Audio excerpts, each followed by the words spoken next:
Week 3 began with the Buffalo Bills beating the Miami Dolphins easily on Thursday Night Football. But now it's time for the rest of your picks. Let's get started because I don't have time for this bullshit. Bengals going on the road to take on the Minnesota Vikings. And both teams are playing their starting quarterbacks. It's funny, last time these two teams met, both teams ended up playing their backup quarterbacks back then too. I think the Vikings played Nick Mullins 2 years ago, and the Bengals played Jake Browning 2 years ago. Oh.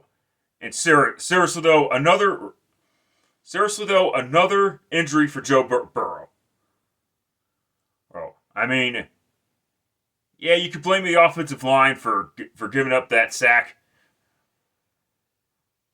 and all that shit, but it may be time to, whether we like it or not, to call Joe Burrow injury prone, because this is getting a little bit ridiculous. And the Vikings, J.J. McCarthy, even when he was healthy, he was not really effective against the Atlanta Falcons. Here's the deal. The Vikings are a little bit banged up. This should be an interesting matchup between in the receiver department, because both teams have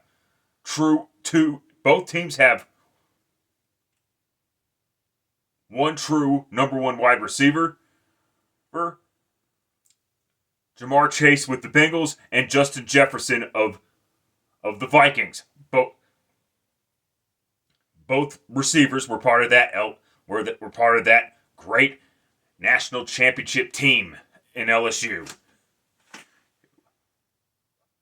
But as far as this game goes, I'm going to take, because of the circumstances, I got to flip for this one. Okay, you know what? Fuck the coin flip, because I'm sick and tired of losing the coin. Take the Bengals to defeat.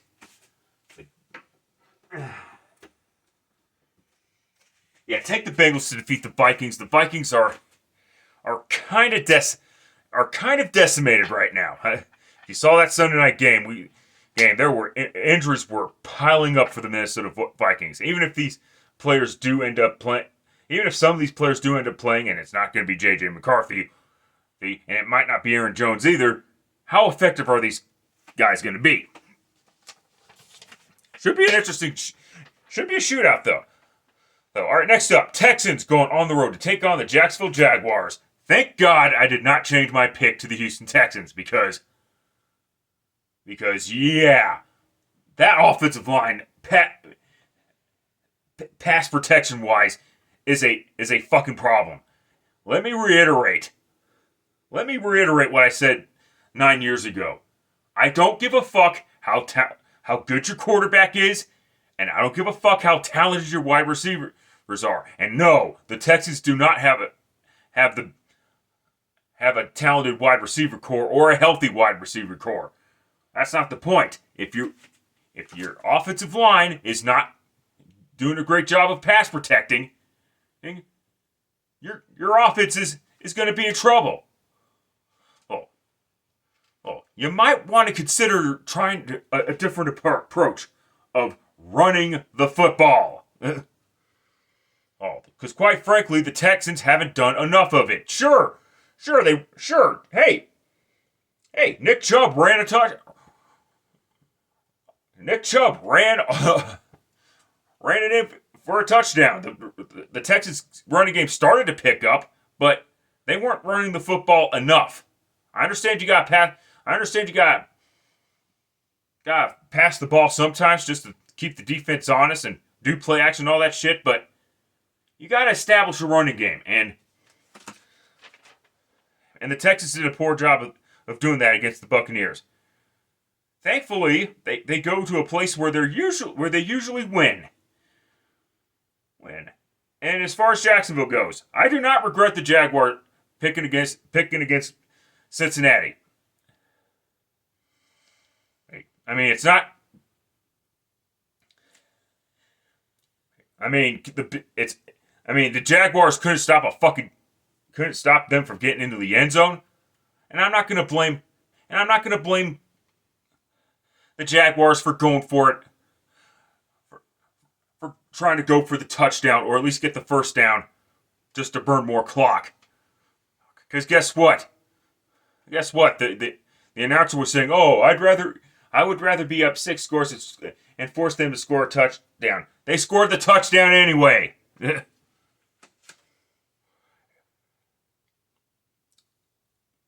I'm not sure the Jaguars will come back. I'm not sure that this will be a get-right game for the Jaguars. Take the Texans to break their 0-2 start. Next up, Colts going on the road to take on the Tennessee Titans. The Colts are undefeated, and the Tennessee Titans are winless. Yeah, the Colts up. Hey, better team won. And one between the Broncos and the Colts. I mean, it's not the Colts' fault that the Broncos that the Broncos were fucking stupid and trying to block a 60-yard field goal when the kick had to be attempted on the painted fucking logo. Oh, okay, the painted fucking logo, and you just go. More on the Broncos later. I want to congratulate the Colts. They got the fucking job done when it fucking mattered. I know it's cliche, but what else do you want me to say? And the Titans, at least Cam Ward played better than he did in his NFL debut. Now, and yeah, I'm very interested if he's going to continue to improve this week, or if he's going to be inconsistent. But I do like the Titans' approach of if he struggles, let him struggle. Well, you're not a playoff team anyway, so what? So give me a fucking break. And the big question for the Colts is this: Are the Colts for real, or is their 2-0 start merely a mirage?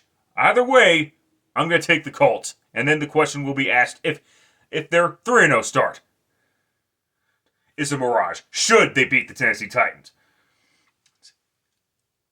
Next up, Raiders going on the road to take on the Washington Commanders. Both teams are at 1-1. The Raiders lost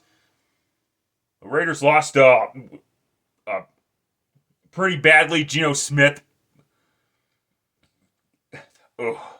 went back to the New York Jets version of Geno Smith, apparently, because Jesus fucking Christ. He has always been an inconsistent quarterback, but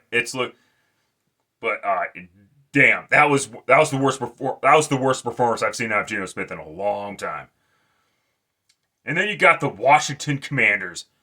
Well, Jaden Daniels is out, and Marcus Mariota is going to be the starting quarterback. However, the Raiders.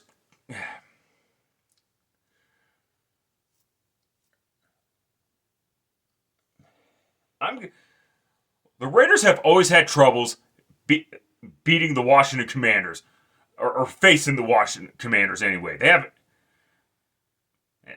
the Commanders always seem to have their number, no matter what team nickname they are. I don't see that changing anytime soon. So take the Commanders to defeat the Las Vegas Raiders. Next up, Rams going on the road to take on the Philadelphia Eagles. This was the game that should have been the Thursday night season opener, not Cowboys versus Eagles in the Thursday night season opener. I mean, holy fucking shit. I mean, last time these two teams met was the closest that the Eagles was the closest that the Eagles came from to losing. and missing out in the Super Bowl, which they did not, obviously. And people are going to blame the tush push as the reason why the Eagles beat the Chiefs. It had no because yes, Travis Kelce dropping a key touchdown pass, which turned out to be an interception.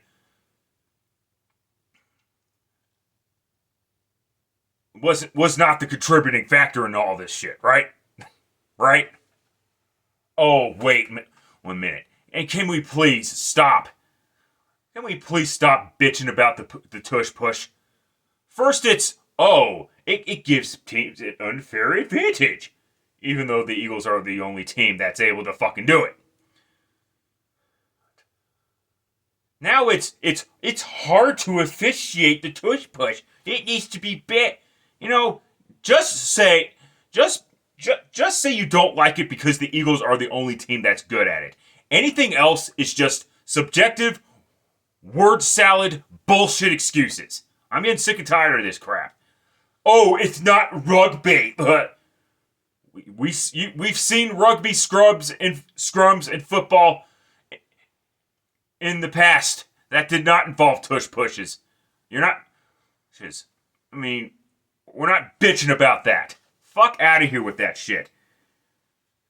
And the Rams kicked the shit.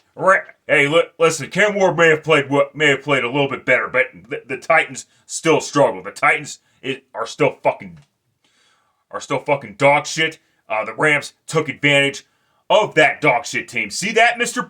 Bo Nix? That's how you take advantage of a shitty ass football team. Just saying. And with that being said, Eagles in a close one. Take the Eagles to defeat the Rams. Falcons going on the road to take on the Carolina Panthers. It's looking like once again that the Falcons are going to be one of those fucking teams that can't make up their minds on whether or not they're going to be a good team or whether they're going to be a fucking bad team. Great performance though, but by the Falcons all around. And Kyle Pitts is actually playing well. Interesting. The Panthers nearly came back against the Cardinals. More on them later. But this coin flip better land on my goddamn hand. Well, that didn't work. Fuck you. One more time, damn it. Thank you. Landed tails. Take the Falcons to defeat the Carolina Panthers. Though it wouldn't shock me if the Panthers actually won that game, but the Panthers still have issues.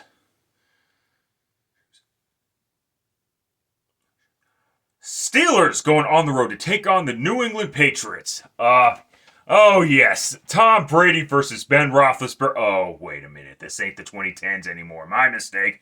It's Aaron Rodgers of the Steelers versus Drake May of the Patriots.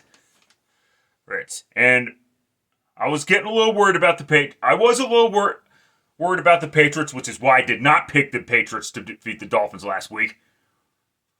Wish I did, but at least, hey, a win is a win, regardless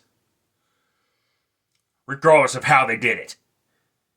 And the Steelers. Do not blame that loss on injuries because the Seattle Seahawks also had key players out before the game started. So miss me with those BS excuses. The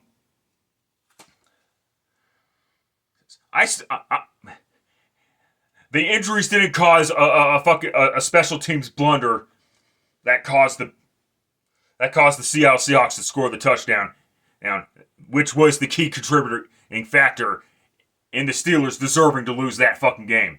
I'm still not a firm believer in this Patriots team yet. So go ahead and take the Pittsburgh Steelers to defeat the New England Patriots. I know the Steelers are on the road. I get all that, but I'm not convinced that the Patriots are there yet. Packers going on the road to take on the Cleveland Browns. Packers, end of story. Moving on. The Tampa Bay Buccaneers better not lose to the New York Jets.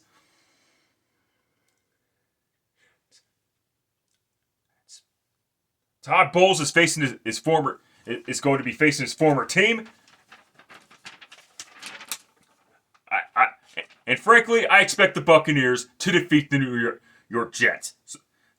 They better not lose to the Jets the same way they lost to the Broncos last year. I don't care if the key players were out in that game as well. Well, they better not pull that fucking horse shit. Stay away from the snow globe water, Mr. Bowles. Next up, late afternoon games.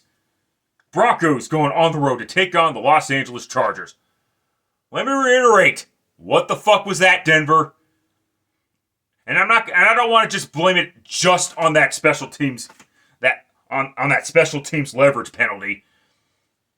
I mean, yes, it was a stupid fucking penalty. Yeah, it was a stupid fucking penalty because you fucking had it. There were other contributing factors as well, like Bo Nix throwing a late game interception that started the come from the drop from behind, and then Bo Nix, the Broncos' offense in general, being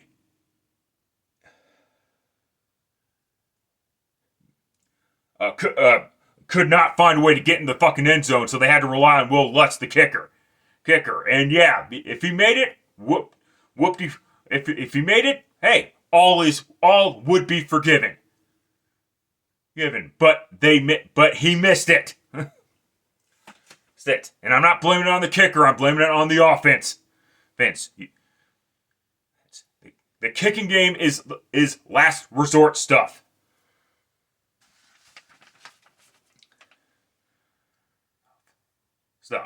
If you have to rely on your kicker, 95 times out of 100, it's because you didn't get the job done on getting into the end zone.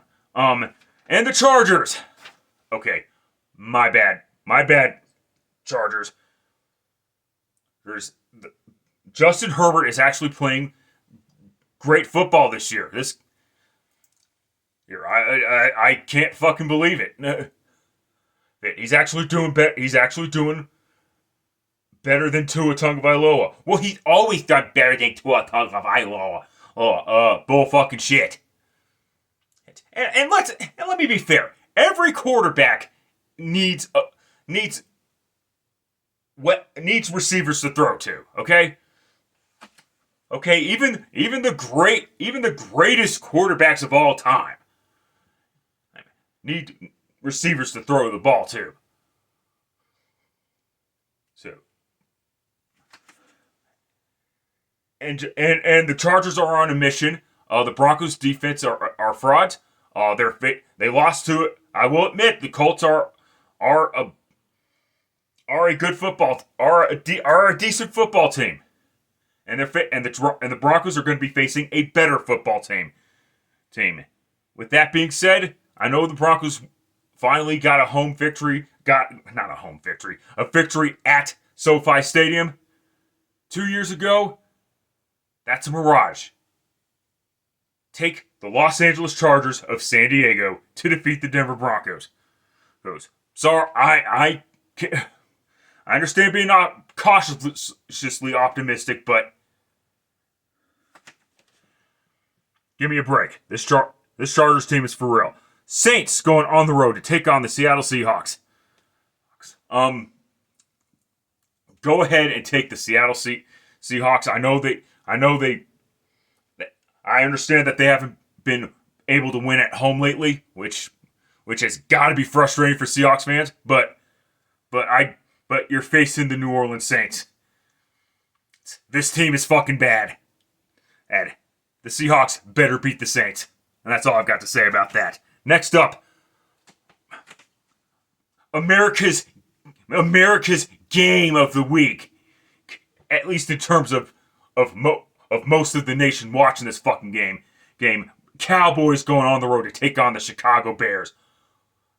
Cowboys defense is a fucking joke, and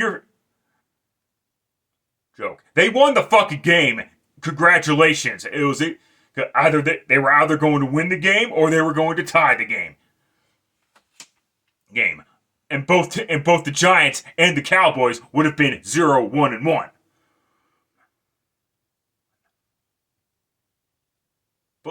But then you got the Chicago Bears. Holy fucking shit! You got blown out by your division opponent. That tells me you're gonna have a shit. That tells me, you know what that tells me? That tells me that the Bears are in for another shitty fucking season. Both of these defenses suck dicks for breakfast, but I'm gonna go ahead and take the Dallas Cowboys because the Cowboys are a better offense. Fans, I'm not a firm believer in either of these head coaches though. Brian Schottenheimer is the definition, is the epitome of nepotism. No disrespect, and Ben Johnson, until proven otherwise, is just another gimmicky bullshit play caller. I mean, I understand these things take time, but it's gonna take a lot more time. It's gonna take a lot more time than that. All right, next up, Cardinals going on the road to take on the San Francisco 49ers. Both teams are 2-0. Oh, only one of these teams will be leaving the game 3-0.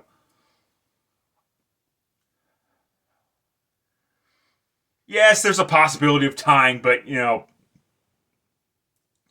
spoiler alert, it doesn't work like that. Cardinals. What the fuck were you thinking trying to blow a 27-7 lead? I mean, you had the fucking game. I mean, it should not have been that fucking close. I'm sorry. Not only was it close, you almost lost the entire fucking game, and quite frankly, you would have deserved to lose that game. But hey, a win is a win, right? And now you're facing the 49ers. Because the Cardinals are, in my opinion, still have issues, I'm not 100% convinced that this team is going to be good either. So with that being said, take the San Francisco 49ers to defeat the Arizona Cardinals. Next up, who decided that it was going to be cream of the crap on primetime national television? Sunday Night Football. Chiefs going on the road to take on the New York Giants. The Chiefs are 0-2 for the first time in the Patrick Mahomes era. And they have also lost 3 straight games dating back to the Super Bowl last season. 2 of those losses were against the Eagles. Well, again, blame the tush push all you want, but that's not the reason why the Chiefs lost.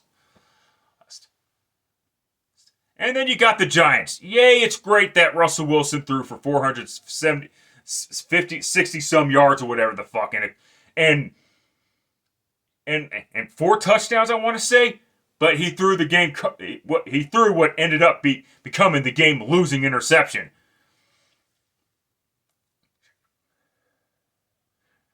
And because of that, this Giants team still has issues. Don't let the I mean, yeah, it's a positive sign that they were able to keep it close against a team that they faced twice a season, which is a guarantee. Of course, give me a fucking break. The Chiefs will not start 0-3. The Giants will start 0-3. Take the Chiefs to defeat the Giants. And last up, Monday Night Football. Lions going on the road to take on the Baltimore Ravens.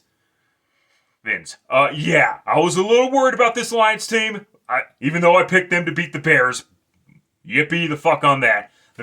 And the Lions beat up on a shitty-ass Bears team, whereas the Ravens beat up on a shitty-ass Browns team. Congratulations. What do you want? What does either team want? What do the Lions and the Ravens want, for that matter? A fucking medal? Well, how about a cookie? Or a brownie, for that matter? This should be a good game, though. Well, yeah. With that being said, the Ravens Still inexcusable that you lost to the Buffalo Bills. Because usually when you score 40 points, you should be able to win the fucking game. and the defense fucking blew it.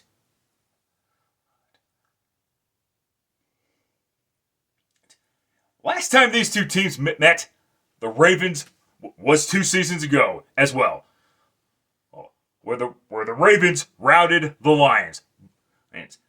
Both teams that season ended up making it to their respective conference championship games, with the Lions in the NFC and the Ravens in the AFC championship game. Frankly, and the Ravens have had the Lions number no matter where they play, and frankly, I don't see that changing anytime soon. So go ahead and take the Baltimore Ravens to defeat the Detroit Lions. Thank you very much for enduring this video. Any pick changes that I make will be in the description down below. And let's see what happens when the chaos continues.